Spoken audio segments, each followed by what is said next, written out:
Hello everyone, welcome back to my YouTube student channel with me, Regina Putra Madani.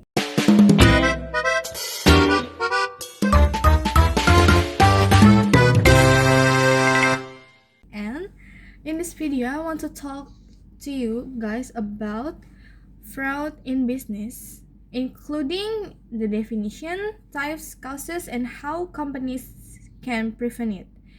Fraud is one of the most common problems in organizations, both large and small.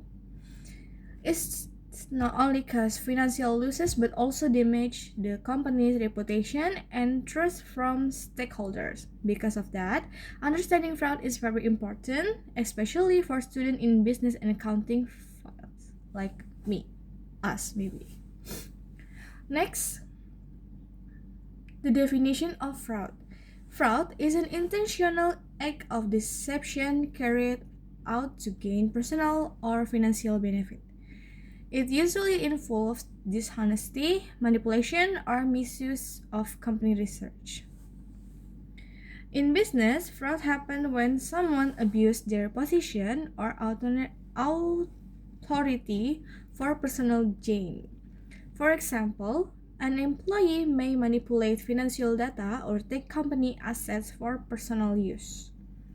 Fraud is different from error because fraud is done intentionally, while error happens without intention. This is why fraud is considered more serious and dangerous.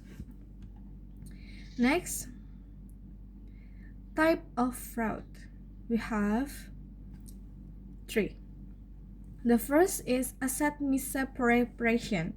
This type of fraud involves stealing or misusing company assets, such as cash, inventory, or equipment.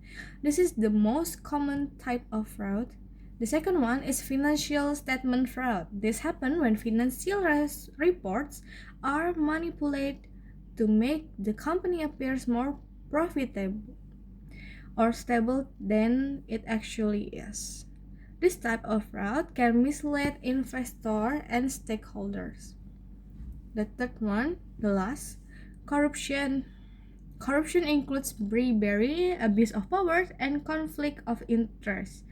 For example, an employee may accept bribes from supplier from personal benefit. Next, fraud triangle. Fraud can be explained using the fraud triangle, which consists of three elements. The first element is pressure. Pressure can come from financial problems, personal debt, or the desire to maintain a certain lifestyle.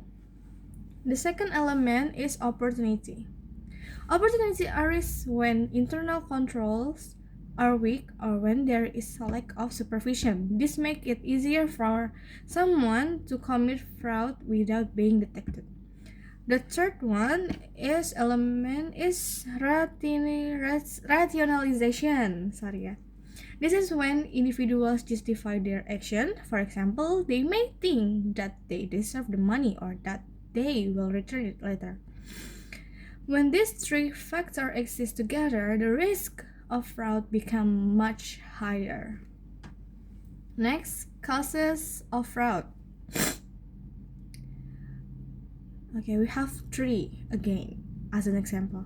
The first, weak internal control system make it easier for fraud to occur without proper check and balances. Employees may take advantage of the situation. Second, lack of supervision from management can also increase the risk of fraud. When employees are not properly monitored, they may feel free to act dishonestly. The third one, unethical behavior and low integrity among employees can contribute to fraud. If individuals do not have strong ethical values, they are more likely to commit fraud. Finally, poor corporate governance can create an environment where fraud is not properly controlled. Last, we have the conclusion. So, in the conclusion, fraud is a serious issue that can harm companies in many ways. It causes financial loss, damage reputation, and reduce trust from stakeholders. Fraud usually occurs due to pressure, opportunity, and rationalization. 3. 4. Companies must take preventive action by improving internal controls, strengthening supervision, and promoting ethical behavior. By understanding fraud and how to prevent it, companies can reduce risk and maintain long-term sustainability. So, that's all from me. I hope you guys enjoyed the video. See you in the next video. Bye bye.